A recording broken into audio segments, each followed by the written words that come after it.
something, or Iran rather, did something unique. Yesterday, Iran launched a salvo of missiles in the direction of U.S. bases in Jordan. They did this unprompted. They did this without getting hit first by American forces. That was new. Iran, I believe, if this is not like a, random hardliner deciding to go beast mode in their mosaic structure, and instead is, a deliberate first strike, Iran is now moving into a different posture in this ongoing war. What do I mean by this? So far, in the last couple of months, throughout the entirety of Operation Epic Fury, also known as Epstein's Fury, Iran has always responded. Iran has always responded to strikes from the American side, strikes from the Israeli Air Force. When I say unprompted, I don't mean they're totally invalid for doing this. They're at war. But the posture from the Iranian side is changing a little bit. And it's important to recognize that. This means that they are willing to engage in non-retaliatory strikes. Up until this moment, all of their strikes were defensive. You could call it defensive. It's tit for tat. American strike Iran, or rather Iran notices America and commercial shipping being violated, like the MOU being violated, and ships transiting through the Omani coastline in the Strait of Hormuz being defended by the Americans, and they strike at those ships to keep the leverage that they have over the Strait of Hormuz and keep the MOU intact. And then America strikes at Iran directly, and then Iran strikes back at the Gulf.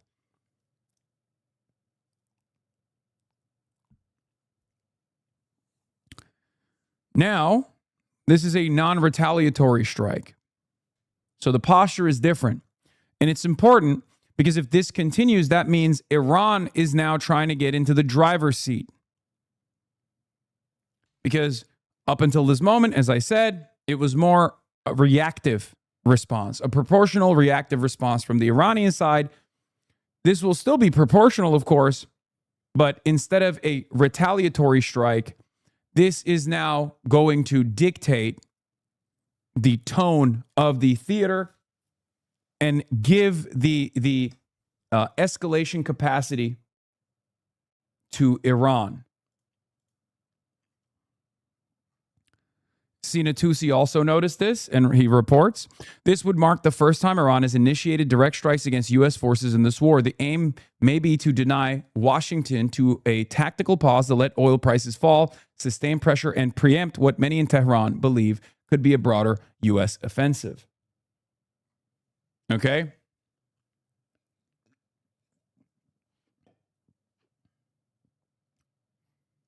This is important. This changes the nature of this conflict from Iran behaving in a purely retaliatory manner to one where they're taking the driver's seat and increasing pressure on America, because this is a strike that requires a response from the United States of America. So what America does now, this is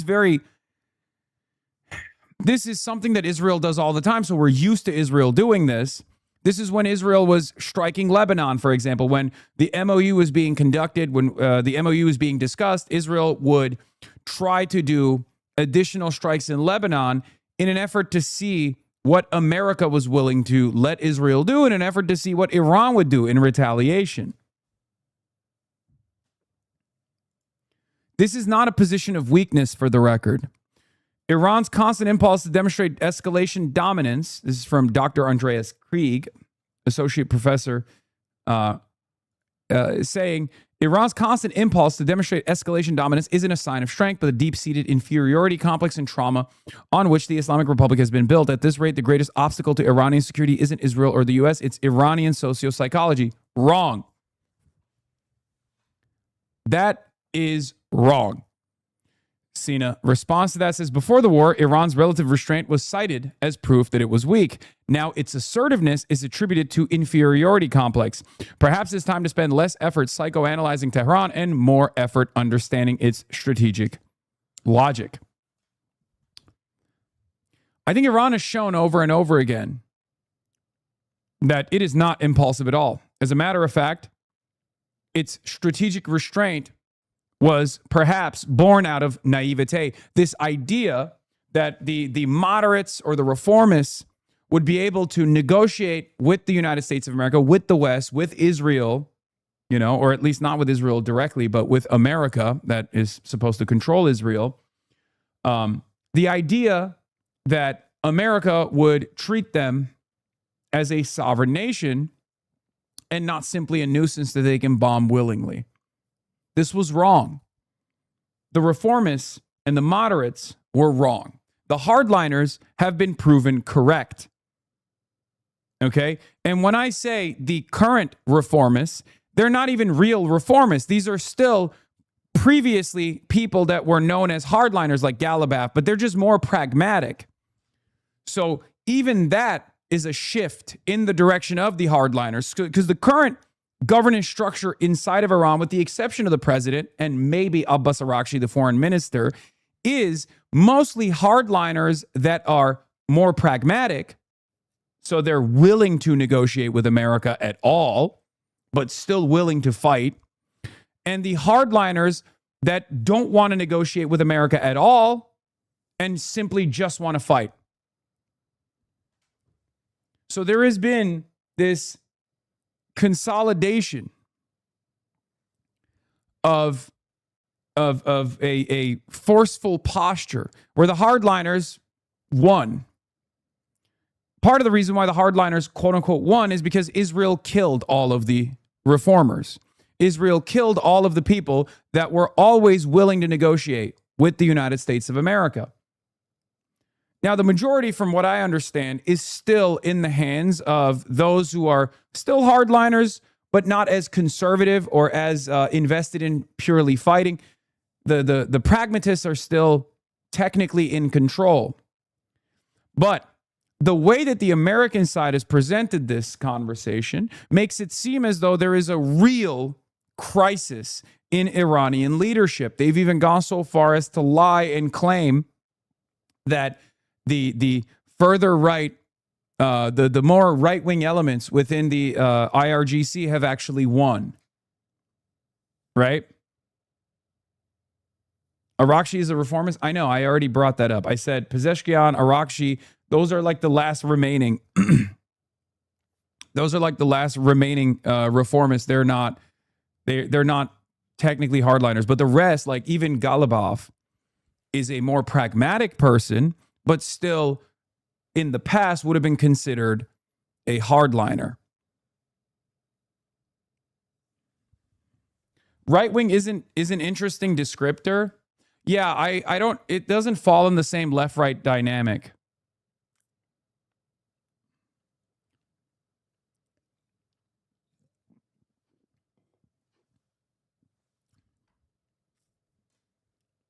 Not one reformist got killed. USA want a change of heart.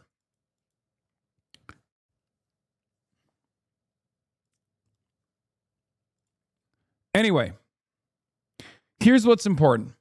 Here's what's important. Regardless of the way that the American side, the way that the Western world has covered this as like real chaos in the leadership structure, I don't think there's as much chaos as the way that we're coping here in the West. They definitely are working hand in glove with one another. The forceful military posture creates leverage for those who seek out negotiations. Okay?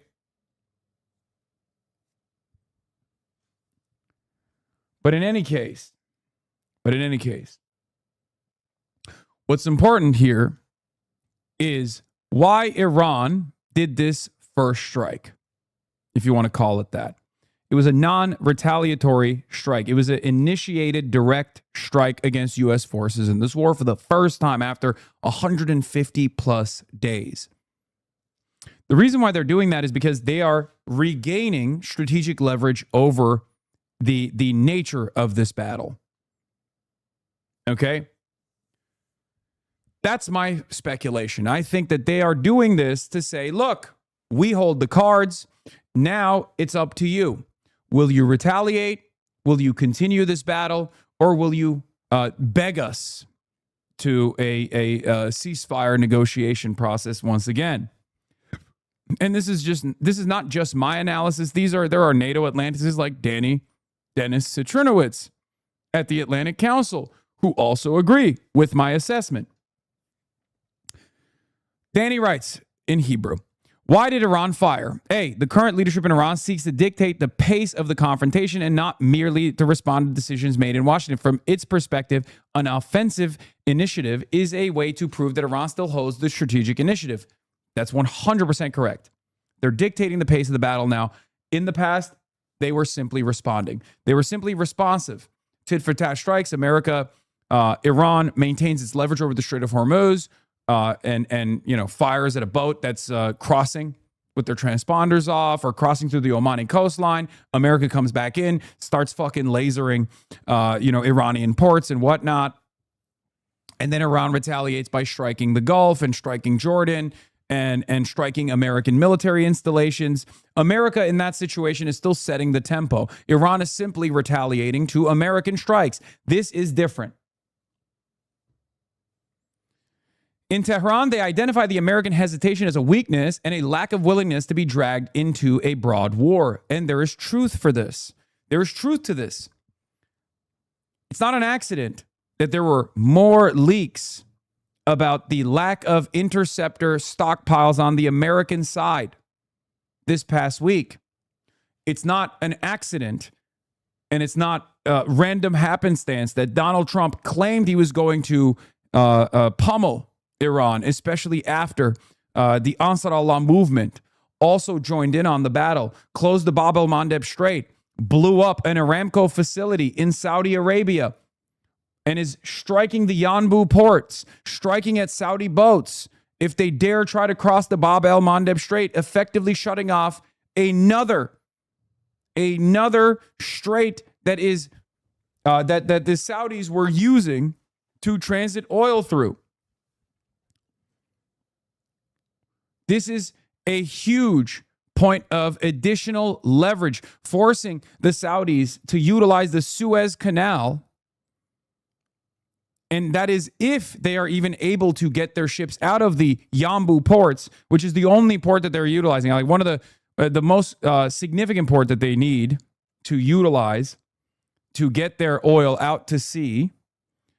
When the Ansar Allah is hitting the Yanbu ports, when the Ansar Allah movement is hitting oil refineries inside of Saudi Arabia, Aramco facilities inside of Saudi Arabia, all of a sudden, the theater has grown.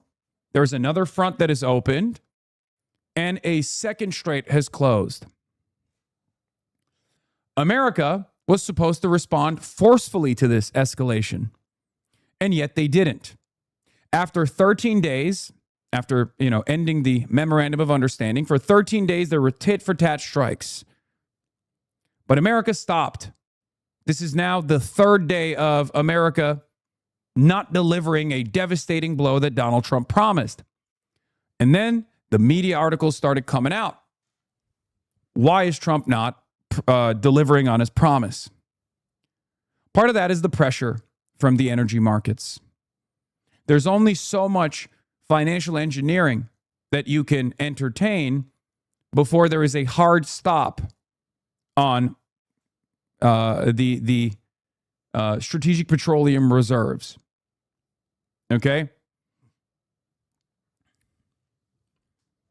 There's only so much financial engineering that you can engage in when we're talking about a hard commodity with a global inelastic demand.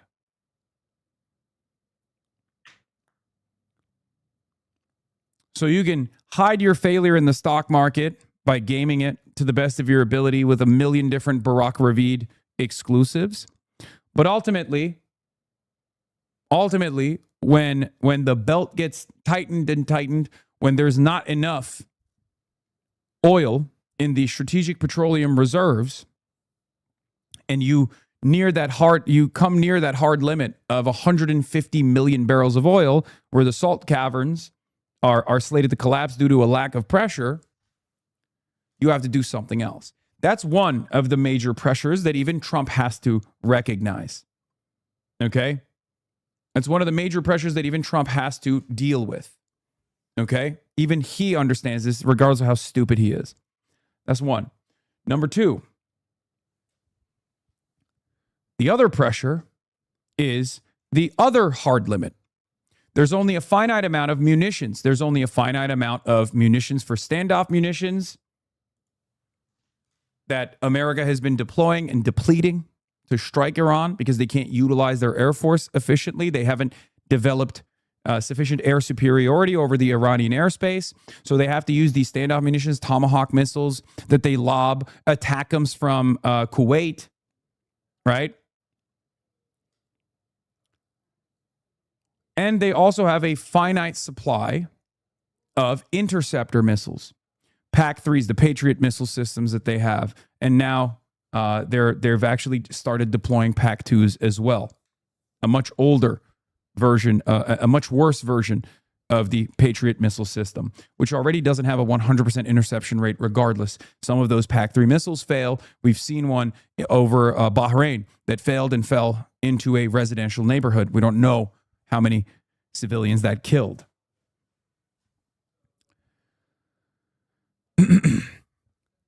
Those are the two major reasons as to why Trump has not re-escalated and gone up the escalation ladder against Iran. But they cannot continue to fight. They cannot continue to fight, but they also can't concede. It's a real damned if you do, damned if you don't situation, because if they concede, they tuck their tails, the Americans tuck their tails and run, okay, then it's established unambiguously that Iran now controls the Strait of Hormuz, which, 20% of the entire world's energy supply transits through. That's a huge economic advantage that Iran now has. There's a huge political advantage that Iran now has. Iran wins. America loses. So the smart alternative here is, of course, to negotiate with Iran, to beg them back to the ceasefire process, to beg them back to the negotiation process. Iran has already won. We just simply have not acknowledged it yet. And the bleeding will continue until we acknowledge that defeat. So this initiative from Iran to initiate conflict for the first time in the last 150 days is fairly significant. It means that Iran is accelerating the process of American recognition of defeat. It's forcing Americans to come to terms with the reality that they do not have the necessary interceptor supply. They're obviously not going to go beast mode and start striking Israel in this belligerent manner, because their goal is not to engage in revenge. Their goal is still fairly restrained. Their goal is to basically show America their capabilities. That's why they're striking Jordan. That's why they're not striking Israel right now. They're disabling what remains of the anti-air defense systems that exist in Jordan. America obviously had to move a lot of their assets away from the rest of the Gulf because Iran pummeled these American bases in the Gulf to Jordan. Jordan is the last line of defense for Israel. This is also part of the reason why Israel is now defending Jordan. The only other time Israel has ever utilized their own anti-air defense systems was when they sent some anti-air systems to the United Arab Emirates, to a limited degree of success.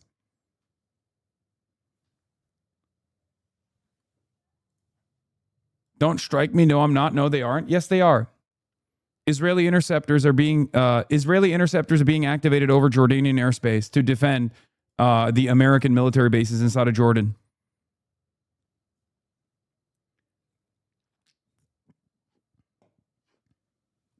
Why would they do that?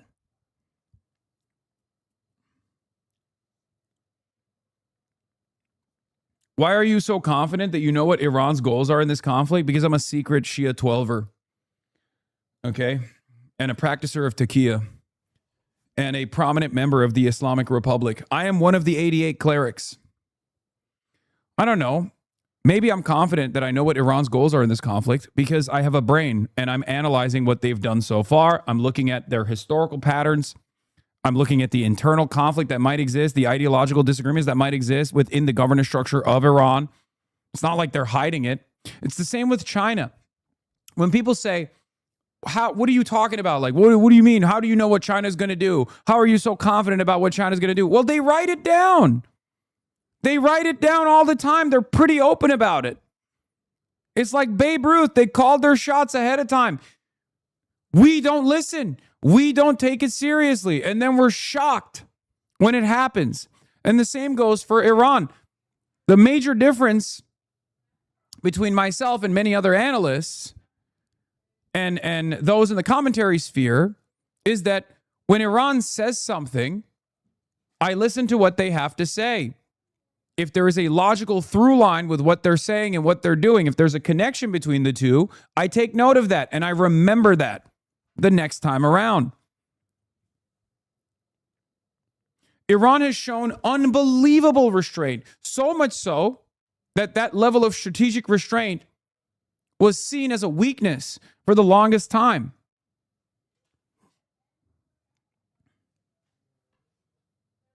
As an Iranian, you are so correct about your analysis of Iran. I can tell you that. Thank you. Early on in Epic Fury, all of the Western commentariat was confused. They were like, why is Iran striking the Gulf? Those are their neighbors. They're all Muslim. Isn't that stupid? Look at this idiot. Look at this stupid country Iran. What did I say? I said they're hitting American bases. They're striking at missiles that are coming from the Gulf. Of course they're going to do that. Their goal was clear, to shut off America's eyes and ears in the region. They struck at the radar systems. They struck at American military personnel. None of that was a waste. There was a deliberate design to the Iranian retaliation. They were defending themselves and establishing sufficient military deterrence. And I was right. All those other guys were like, oh, you're so dumb. Oh, the Gulf is going to hate Iran forever. The Gulf is going to hate Iran forever. Iran is striking the Gulf, they said. I told you that the message for the Gulf nations was very clear. Get these American bases out. And it turns out I was right. Many in the Gulf want to get these American bases now out. That's part of the reason why America's talking about entertaining putting their entire central command, their entire operational structure inside of Israel now.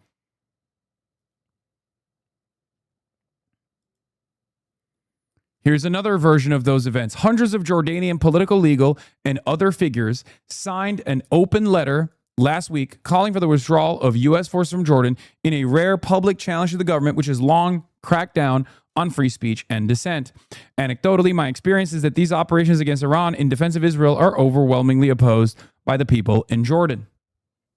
You have to remember, a lot of these Gulf nations, and also Jordan as well, they're not real democracies. They're not democratic at all. They're run by fucking kings. Jordan is run by a British puppet. So the Jordanian population's attitude towards what's going on, the Jordanian population's attitude towards like being the last line of defense against Israel is not exactly popular by the Jordanians themselves. They don't want that. Same with Bahrain. Same with even the United Arab Emirates, which we, often joke about and say is the most Israeli country. It's the Arab version of Israel. But even amongst the Emirates, the population doesn't want, many people in the population don't want to be the last line of defense for Israel. They don't want to be a missile sponge at the behest of Israel. Why would you want that?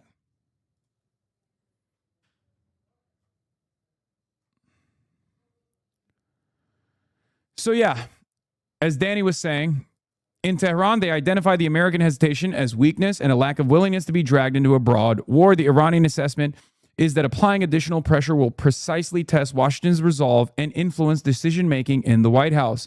They want to remind America that they actually hold the cards. They control the tempo. This is a big deal.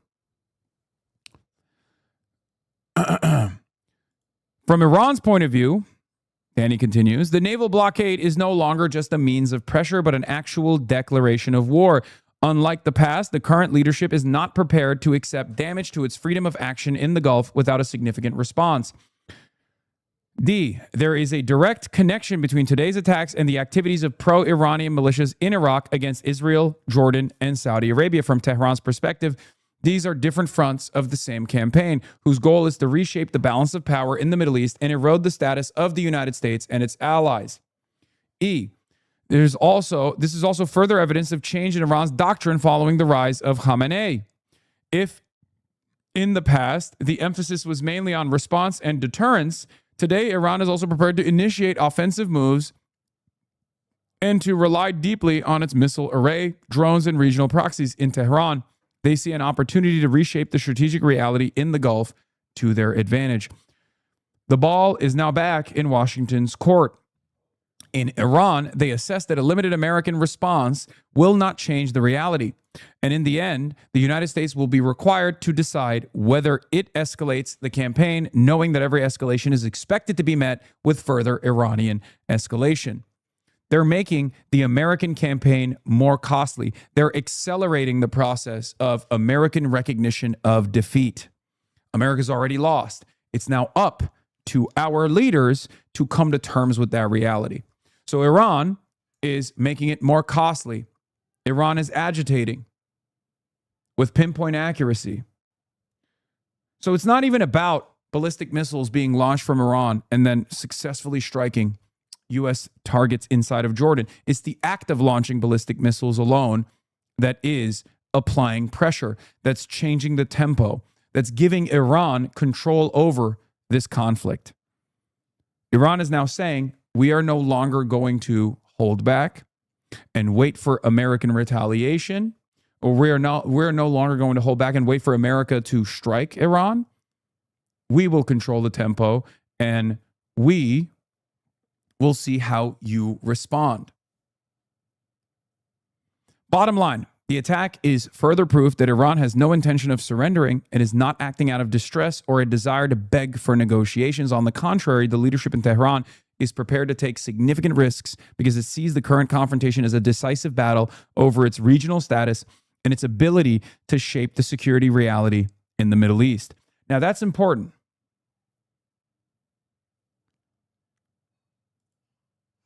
That's important. It's important to understand. There's also one other element that Danny is not factoring here. This is not simply to reshape the security realities in the region. This is still an existential threat. Because as long as the American-Israeli security partnership remains, as long as Israel still gets to dictate the terms of American military action in the region, there will always be an existential threat to Iran. They have to eradicate it. They have to take out the different tentacles of this American imperialist endeavor in the region. They have to take out the bases. They have to make it as costly for the United States of America to continue operating in the region. And they've been doing that. They've been doing that with their successive strikes on American military installations, on American radar installations. They're creating an environment of pressure for the Gulf nations so that the Gulf nations let up and decide to tell America that this security partnership that America and the Gulf nations have created is not actually helpful for them. Okay? That's one element. The other element is just to directly destroy their supply, to directly destroy the American assets in the region, which they've been doing as well.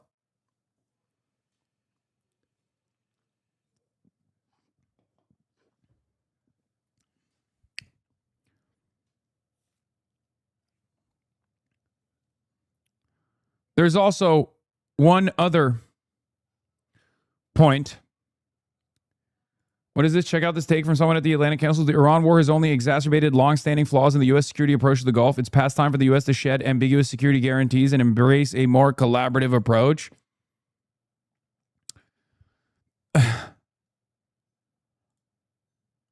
What does that collaboration mean?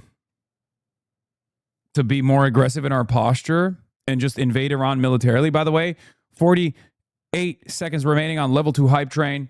The Piker Broadcasting Service is sponsored by you, the people, for you, the people. If we get to level 10 hype train, we carry the flame, as you guys already know. We haven't gotten to level 10 hype train and carry the flame, even though I have so many new Charlie Kirk AI songs out there that I haven't played in the last week or so. 20 seconds remaining on the level 2 hype train. You can subscribe for $6 or for free. It's the only way to support the show. 10 seconds remaining. Or gift subs. Will we carry the flame, or will the flame perish once again? Boom! Level 3 hype train. NB Radicat with the 20 gifted subs. Fox Clown with the 10 gifted subs. Ladies and gentlemen, boys, girls, and MBs, will we carry the flame today? Level 4 complete already. You ignored the 10 when he came back. Tamana. Planned attack. Thank you for the 5. At level 20, you will get a tank top stream. Level 10, you carry the flame. Level 20, you get a tank top stream. Balls in your court. What Kami says. Thank you for the 20 gifted subs. Little B Stan, thank you for the 10 gifted subs.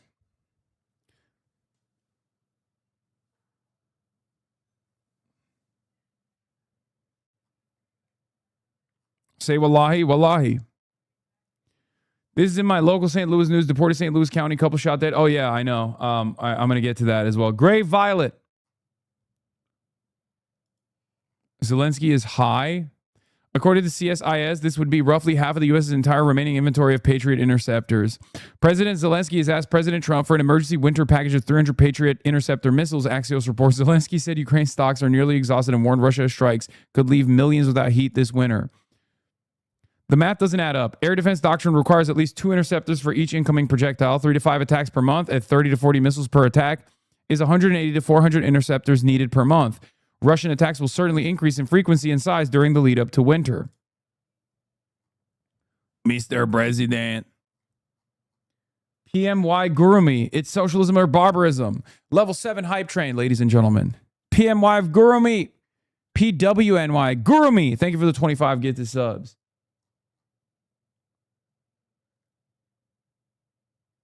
At level 25, you'll call Trump? No. We're not doing that. We got to go way higher than level 25 for me to call Trump. Let's be real. Level 25, I'll do a workout stream. Fuck it. Why not?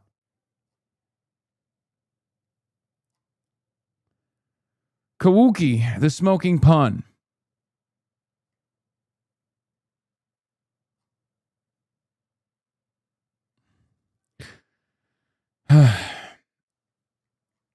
That timeline doesn't work. Zelensky said, we need the Patriots yesterday. He's seeking 300 of them by winter. He said Trump promised he would try to help, but also made it clear it's difficult because of the need for interceptors in the war with Iran. Yeah.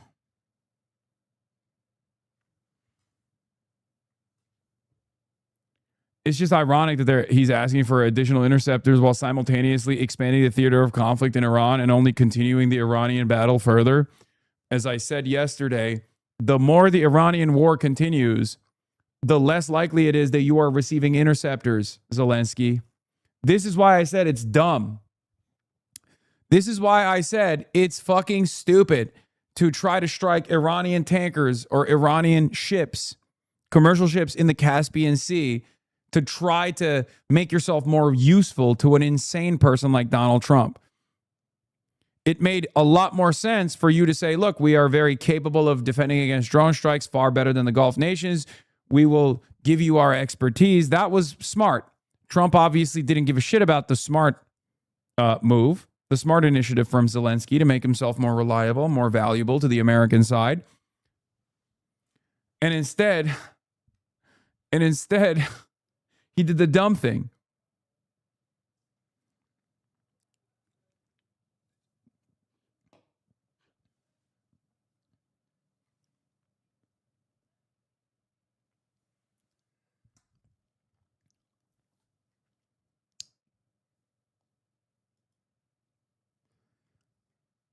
Yeah.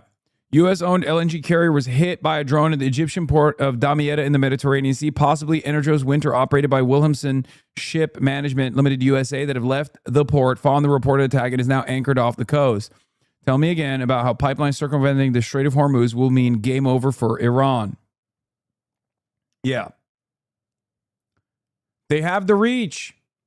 And this is why the other side, like the other axis of resistance militias, are also an important part of the Iranian security package, the Iranian security assurances.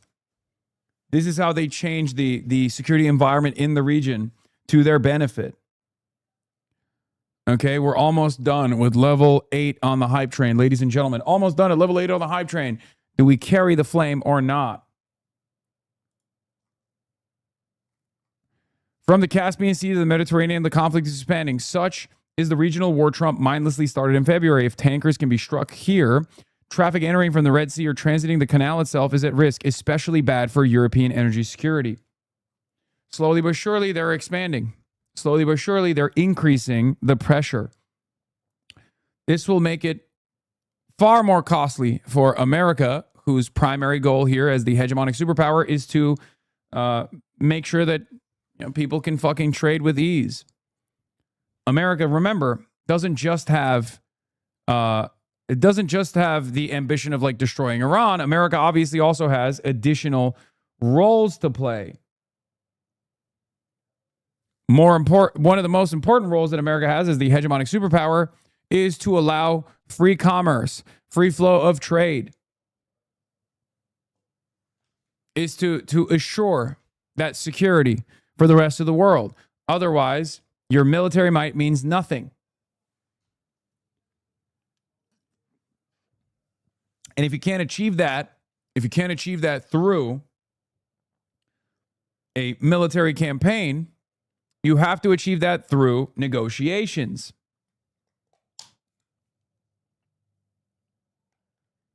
Yeah, I too remember when Macron said, we can do amazing things in Iran. I remember that.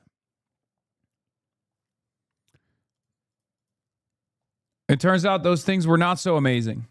All right, we're at level 9 hype train, almost halfway. Ladies and gentlemen, keep up the gifted subs. Yeah, Phytux reports 2 ballistic missiles out of Yazd, Iran, destination unknown.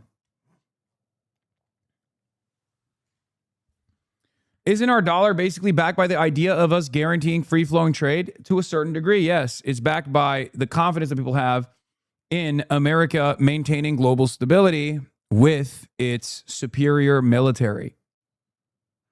Okay?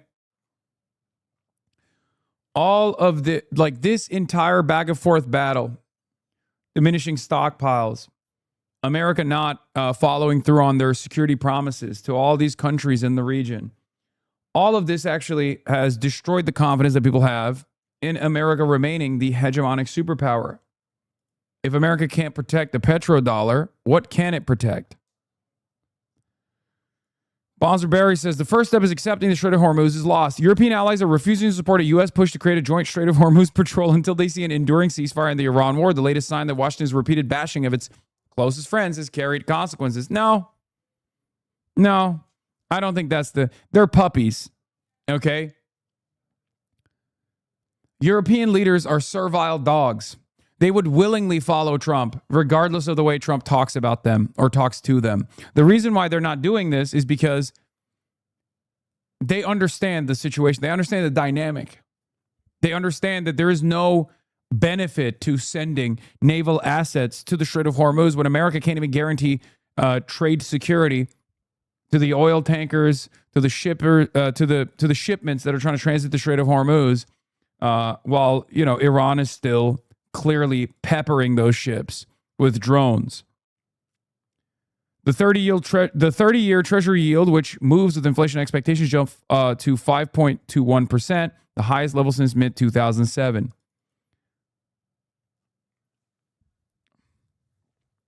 We've officially reached level 10. What did I say I was going to do at level 15? Oh, a tank top stream. If we reach level 15 on the hype train, I will do a tank top stream again. I'll bring it back. Yeah, I'm not above slutting myself out. But promises made, promises kept. He stood unshaken, a voice in the storm, a man of conviction, a heart reborn. He spoke the truth when the cost was high. He lived for Jesus. This is the Agartha remix. We Are Charlie Kirk, Agartha hardstyle remix.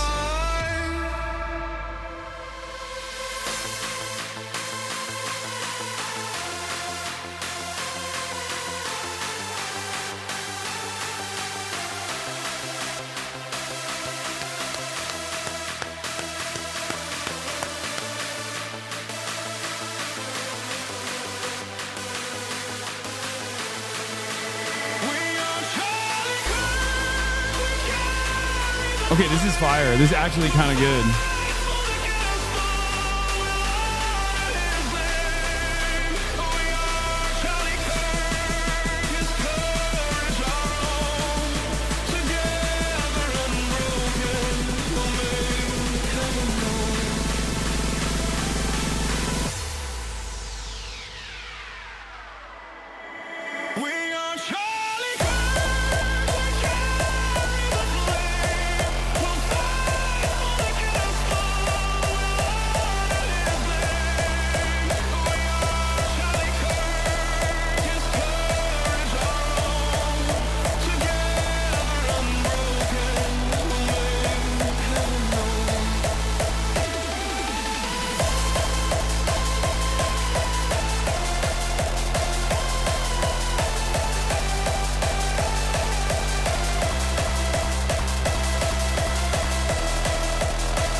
Well, Hassan Piker Boiler Room said, where I only play We Are Charlie Kirk remixes with a tank top at level 15. Oh my God, it's still going.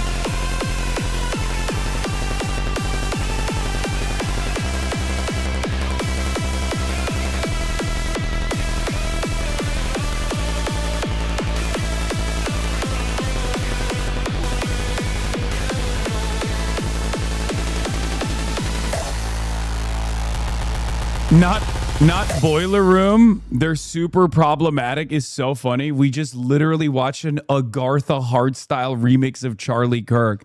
I think problematic is out the door at this point. Okay. I'm just trying to win over the Asmongold audience, the fucking Nederlanders, okay? The people, the Dutch, the people living in Holland, the people living in Norway who are like, oh, maybe this guy isn't so bad. He likes the hard style. I love hard style. Maybe socialism isn't so bad. I also like carrying the flame.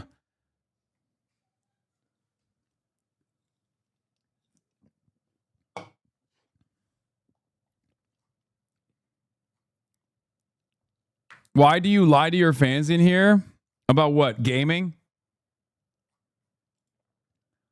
Hot off the presses? No! That's crazy. Coworker Wig to coworker Kirk. Charlie's looking up at this right now.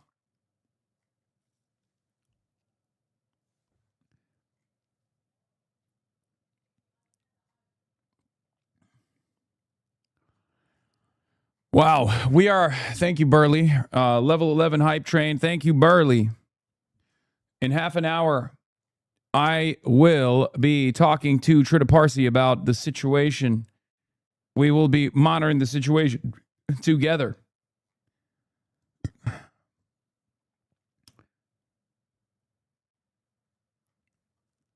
Anyway. Violent clashes in the Middle East and concerns that the pause in the fighting between the U.S. and Iran is over. American and Saudi forces say they launched precision strikes against militias backed by Iran, and Tehran fired ballistic missiles toward American forces. U.S. commanders call it an attempted surprise attack. Charlie D'Agata is in Jordan with the very latest. Charlie, good morning. Good morning to you, Vlad. 4 days of relative calm was shattered overnight with those two dramatic developments, that surprise attack aimed at U.S. forces and new U.S. airstrikes in a joint operation with Saudi Arabia for the first time. This might seem like, well, here we go again, but this is a serious escalation. So video shows attacks on Iranian-backed militias in Iraq in direct retaliation for drone strikes aimed at Saudi Arabian oil facilities. An Iraqi paramilitary coalition says the strikes killed and wounded multiple people and caused damage to buildings and other property. Then there's this surprise ballistic missile attack here in Jordan. Military sources tell us 5 of those missiles were intercepted. Remember, this is where those 3 U.S. soldiers were killed. So this isn't symbolic. This isn't a gesture, U.S. Central Command told us. This was another attempt to kill American troops. So fighting had been on hold to give diplomacy a chance. Now, in the middle of all of this volatility, President Trump met privately with Israeli Prime Minister Benjamin Netanyahu for the first time since this war began. Netanyahu described it as one of the best conversations, but earlier President Trump slammed the Prime Minister for exaggerating Iran's nuclear threat, saying, quote, I don't Level need 12 Bibi hype to train. tell me that 3 more because levels. he wants me to stay involved. Natalie? Charlie D'Agata in Jordan, thank you so much. President Trump speaking to Fox just moments ago about the U.S.-Iran conflict. Trey Ying says he the mad. information. He big mad. Trey, what did the president tell you? This was really funny. He's like, we're going to bomb the fucking shit out of them. We're so mad.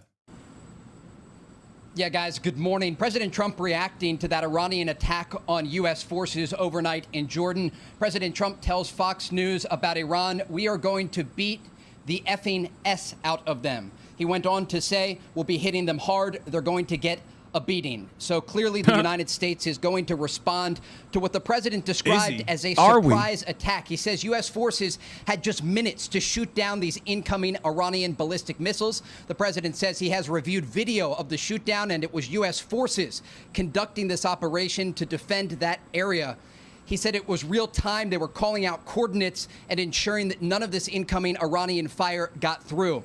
I also asked the president about those U.S. and Saudi airstrikes against Iran-backed Iraqi Shia militias overnight. He says those strikes were coordinated with the Iraqi government. He called these Iran-backed militias a cancer on the world and says he is considering additional warnings against Iranian proxies and their link to the Iranian regime. The president also talked about his meeting yesterday with Israeli Prime Minister Minister Benjamin Netanyahu in the Oval Office. He says it was a great meeting, adding he understands now. It appears that the relationship... Bro thinks he's lethal shooter. I understand it now. Bro, you are not lethal shooter, okay? You are not lethal shooter. You don't understand shit. Between President Trump and the Israeli Prime Minister is strengthening. And again, the president called that meeting in the Oval great. In terms of possible talks with the Iranian regime, the president says we're going to let them keep talking. Level 12 hype train. Remember, the Iranians came to President Trump after 13 straight days of U.S. bombing against Iran. 1 minute remaining at 30% level. 12 hype train. It seems like we are capable of carrying the flame, but maybe we are not capable of getting to a tank top stream. Asking to meet about the Strait of Hormuz and their broader nuclear ambitions. And those talks are taking place as we speak behind the scenes. And then this surprise attack launched against U.S. forces overnight. And again, President Trump telling Fox News we are going to beat the effing S out of them, and that U.S. strikes will take place against Iran in response to the surprise attack overnight against U.S. forces in Jordan. Guys? What's intriguing, too, is we understand the previous attacks were with Saudi Arabia. You know, this whole thing started with epic fury with Israel. Amy on. Do you sense that there might be a comprehensive plan in place or working on it? It's that would Myanmar, involve Kuwait, Saudi Arabia, UAE, Mr. Fancy who Penguin. at various times have taken unilateral action on their What own. Kami says, along with the IDF. with another 20. It's absolutely possible because the Iranian plan here backfired. 20 By seconds attacking remaining, all of almost these done with Gulf level 12. countries, Level they 12, built 20 an seconds informal remaining. coalition that is now targeting Iranian proxies in the region and even Iranian territory. And we saw that last night on display. Saudi Arabia publicly admitting that they are participating in strikes against Iranian proxies in Iraq alongside U.S. forces. And other countries in the... We made it to level 13 hype train, ladies and gentlemen. I also have an update on this lesser known guy, Benjamin Netanyahu. Benjamin Netanyahu's standing among Republicans has collapsed by 33 points since May. In May, Netanyahu was plus 47. In June, he was plus 24. And now he is plus 14. Now he's still in the green. But even the fucking cult is breaking with the real American president. And maybe perhaps they want the actual American president, President Donald Trump, to come back into the seat of power. I don't know.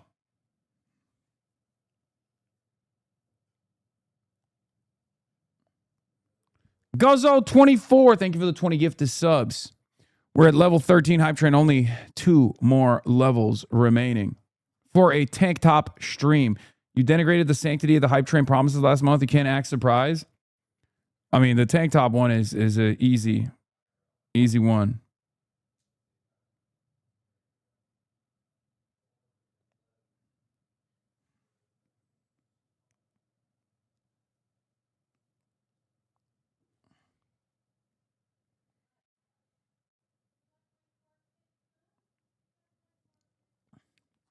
Flew to Fox. Gulf have participated in limited capacity against the Iranians, targeting some of these coastal areas around the city of Bandar Abbas next to the Persian Gulf, where many of those U.S. strikes took place. And remember, when we spoke with President Trump earlier this year during Operation Epic Fury, he said he was most surprised by the fact that the Iranians were targeting these countries that were uninvolved, that were not striking Iran at the time.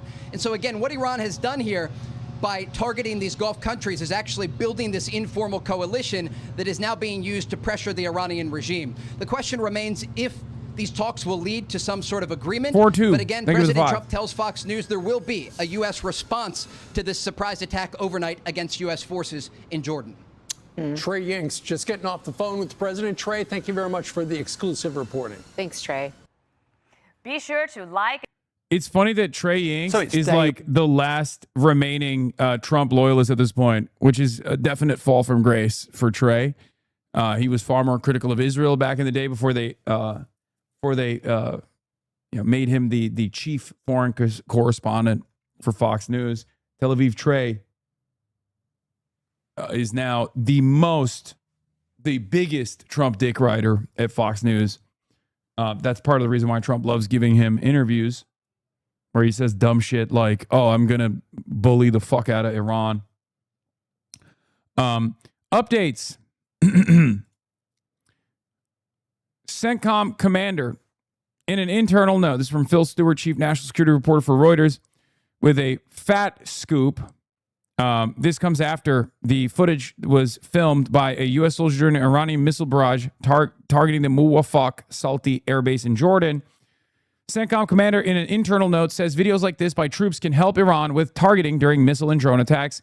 Comes as sources tell Reuters some deployed personnel could soon be ordered to surrender their phones. Now, it's funny because this is a successful strike. And clearly, if they are capable of targeting whatever they were targeting there, visual confirmation from phone footage like this, it's not going to change the dynamic for Iran because, one, they're capable of precise targeting now.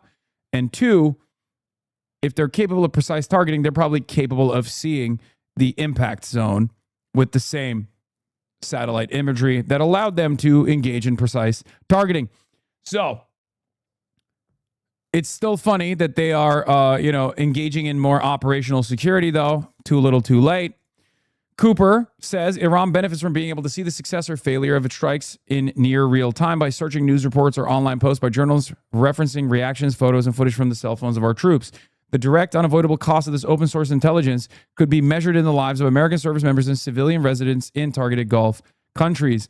Cooper also says Iran would normally have a tough time determining the success or failure of its strikes thanks to things like the U.S. military's electronic jamming or other tactics used in war zones. Tamanna! Thank you for the 50. Almost done. 10 seconds remaining on level 13. 10 seconds remaining on level 13. 9 seconds remaining. 88%. Oh my God. With a last-ditch effort from Blonde Bob and Dijo Kajula with the 50 bones. We are now at level 14, only one level away from a tank top stream. Promises made, promises kept. Promises made, promises kept. The only way to fight back against cooter maxing is by gun maxing. Just watch this real quick to hype everyone up. Look at this guy shamelessly engaging in self-promotion. An anonymous user. Holy fuck. Amy Leon, thank you for the 50 gifted. Killer Diller. Moswin.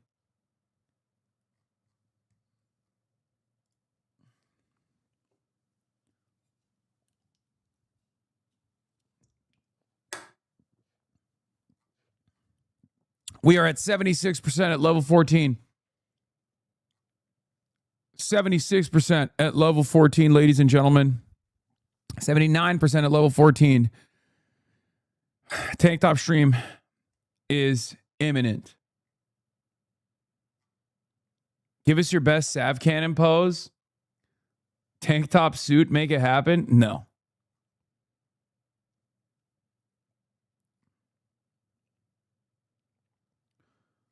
I'm not. Tamanna, Blonde Bob, another anonymous gifter. Butterfan. Oh my God, we did it. Level 14. Level 14. Tank top streams are back. Tank top streams are back. Hassan Piker promises oiled up chest, armpit, and feet stream at level 15 hype train. That's not what I promised. I just said tank top. You are arriving at ridiculous conclusions. Okay? You're arriving at, that is an exaggeration that was never promised. Okay? That was never promised. Wear this instead.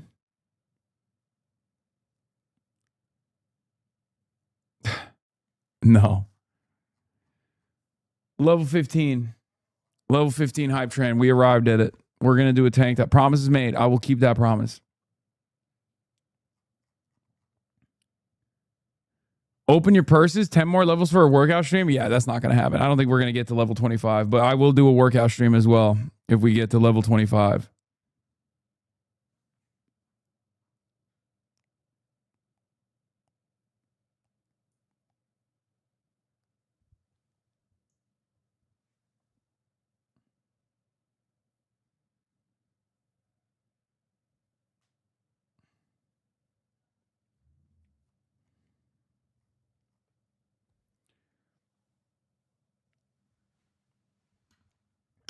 Bro, oil stream for the Strait of Hormuz. Yeah, oil up with the oil transiting through the Strait of Hormuz.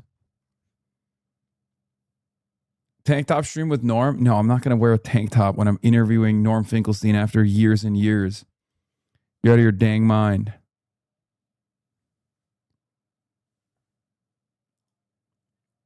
Yeah, Ken Klippenstein interviewed Francesca Hong, by the way, who had some beast mode opinions.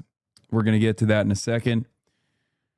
But how much of a surprise was Iran's surprise attack? Iranian war briefing with Sean Bell. 152 of President Trump's 4 to 6 week war in Iran. After a relatively quiet few days, last night was intense military activity again. But what was the surprise about Iran's surprise attack? Overnight last night, we heard that 3 oil tankers were attacked in the Strait of Hormuz. It looks like that they were passing in the southern route, which is very close to the Omani coastline, supported by American ships and in direct contravention of the clear route by Iran, which is operating up to the north. Now, every time that's happened in the past, that's acted as the catalyst for a tit-for-tat exchange between America and Iran. That's exactly what happened last night. As a result of that, America attacked a series of military targets around the Strait of Hormuz, deliberately designed to try to reduce Iran's ability to strike back and to strike commercial shipping. Meanwhile, the Iranians, in response to those attacks, therefore targeted the region, went across and targeted American forces in Jordan with a series of ballistic missile strikes. Now, Central Command have said that all of those ballistic missiles were intercepted.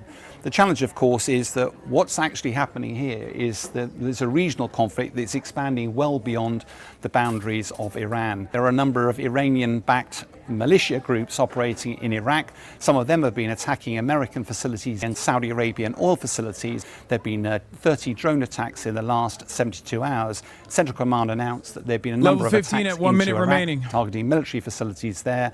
Level 15 at 1 minute remaining. Level 15 at 1 minute remaining. 1 minute warning for level 15. If we get to 25, I will do a workout stream. I'll try to do it with Abdul. I don't know if we'll have time, but an anonymous gifter is gifting 500 tier 500.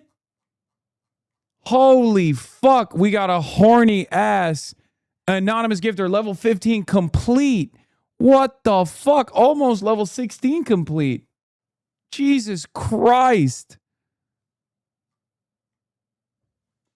There is a gooner amongst our ranks.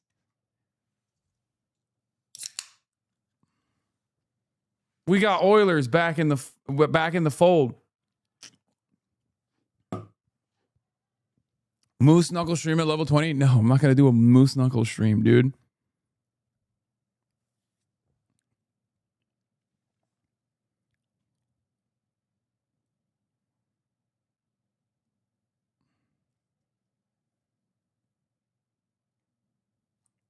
Lindsey Graham gifting from the grave.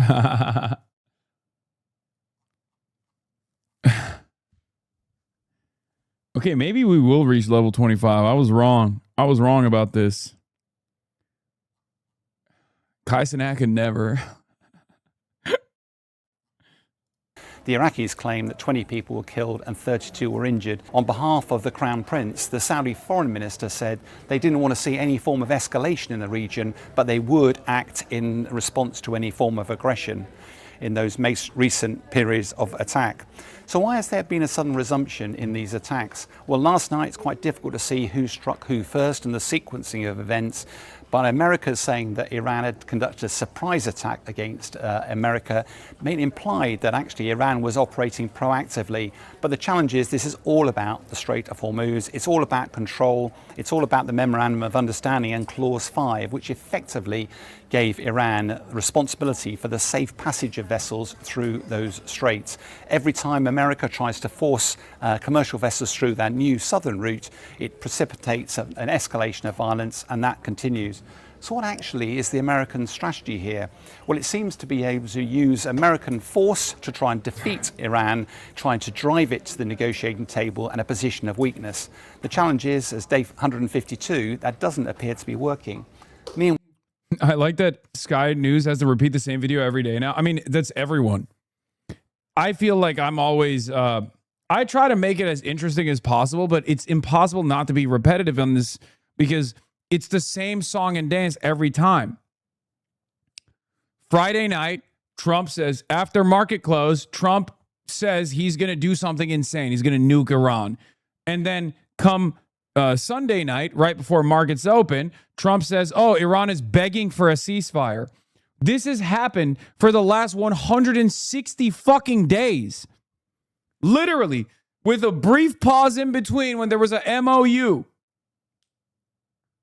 which they were forced to follow through on because there was an imminent crisis with the strategic petroleum reserves.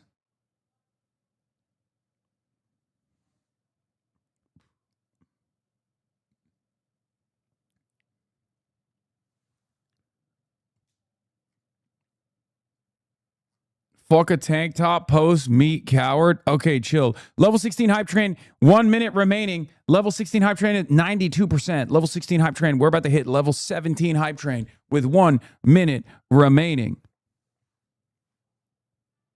When will you interview Norm? We'll take leave from work. Okay, that's insane, Miss Pickles. You shouldn't take leave from work just to listen to me interview Norm.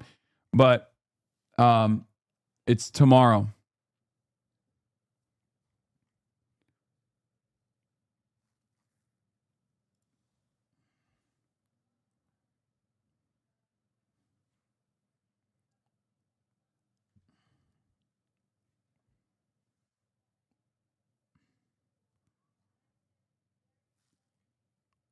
Level 16, level 17 hype train.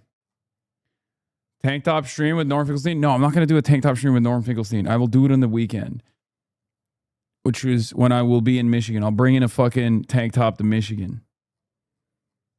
Well, what's happening? What's the Iranian strategy here? Well, the Iranian people are definitely suffering as a result of this war.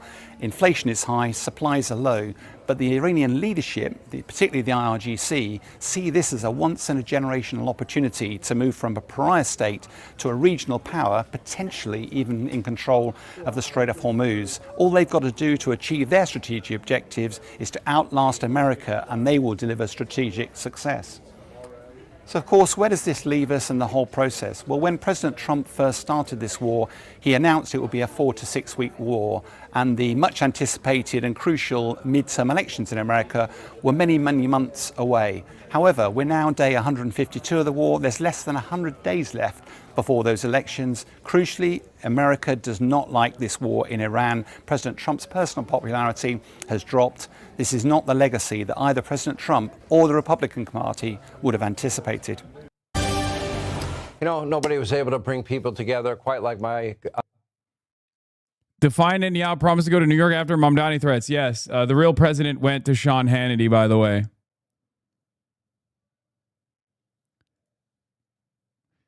Here's, before we get to that, last part of the situation monitoring. Hardest part of 3-day war was the first 5 years.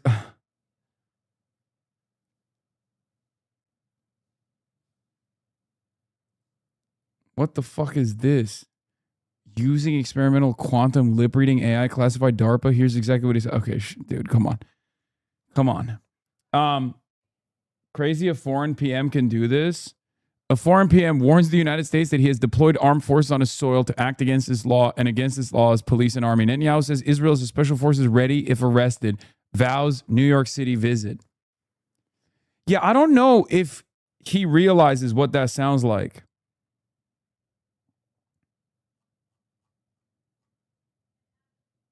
I don't know if he realizes what that means. I mean, that's insane.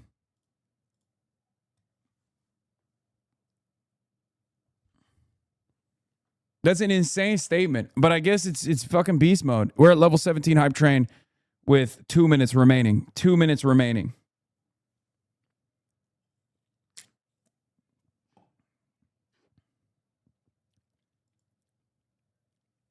AIPAC Super PAC adds $5 million to Michigan Senate primary, pushing total above $30 million.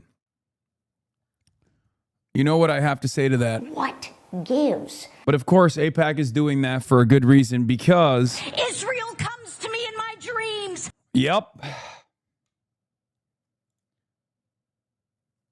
Mamdani is now formally a part of Netanyahu's digital campaign and tough re-election bid. Here's what I wrote last week. Confrontation with New York's outspoken anti-Zionist mayor could allow Netanyahu to cast himself once again as Israel's defender against international efforts to isolate and punish the country. I don't think so.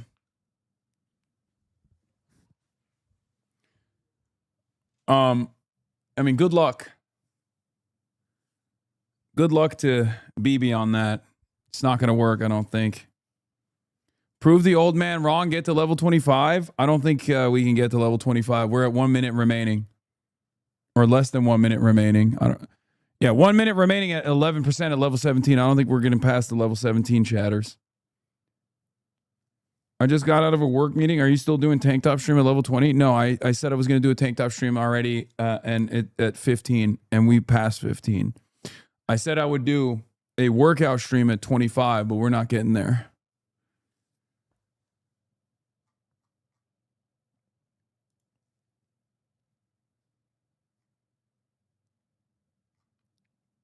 It's not happening. My PBS prediction is that within a year, Hasanabi will build travel Pelican to include some kind of soundboard. Probably not, because the Pelican is super tight right now as it is. It's like it's filled to the brim.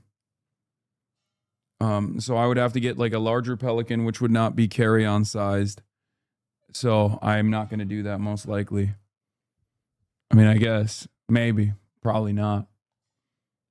Level 17 show hole. No, that's not happening. All right. New estimates of American PAC-3 and THAAD anti-ballistic missile interceptor stockpiles in American inventory from the CSIS. Roughly a third of pre-war Patriot interceptors are estimated to remain. This is not good. Patriot and THAAD interceptors remaining in U.S. inventory pre-war was 2,330. At the ceasefire point was 1,030. Today, July 27th, it's at 759 to 827. THAAD pre-war was 452. At ceasefire was at 232 to 262. Today is at 234 to 278. Estimated inventories today account for additional interceptor use and new deliveries since the April 8th ceasefire. THAAD deliveries during the ceasefire outpaced estimated use over the same period, resulting in higher inventories today than in April. Patriot calculations include the latest MSE variant and PAC-3s. Several hundred PAC-2s, not represented in the chart, are estimated to remain in U.S. inventory.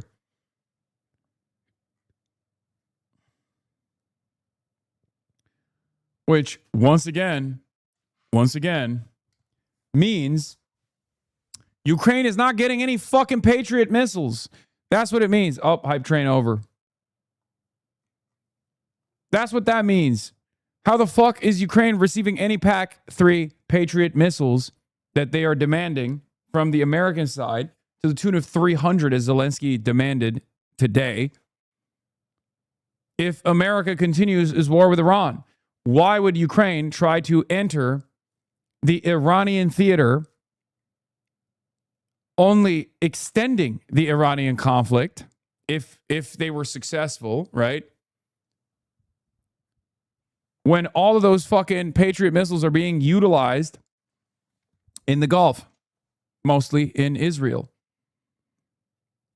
As we've been reporting since April, the stockpile issue at this stage is one that largely centers around concerns the U.S. military may not have enough munitions for the next conflict. Analysts and sources have consistently warned that continued fighting with Iran could deplete stockpiles to the point it could impact the U.S. military's ability to fight with China or even North Korea in the future. It's actually worse than that. I don't think it's just for potential conflict with China or Russia. I think it's worse than that. I think they don't have enough for this conflict. That's the real secret. The real secret is not that, oh, we won't have enough for China. It's not like we're going to fucking wage a war with China. That's insane. If you think tomorrow China decides, fuck it, we're going beast mode, we're going to militarily invade Taiwan, if you think America is going to then shift their priority to defend Taiwan, you are the most delusional person on the planet.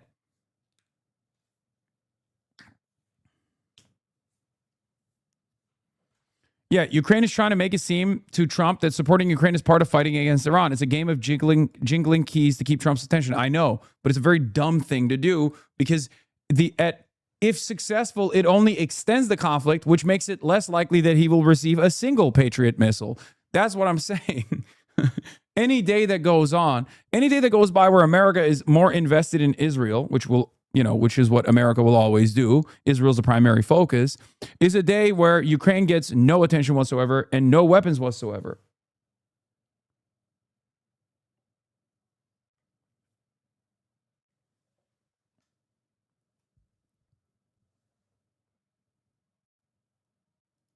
You're telling me this doesn't make you want to defend Israel? Yes, for the boomer cons, it does. I'm turned up and turned on. The dogs are out. OBGYN stanced up. Cooter for the rest of the world to see.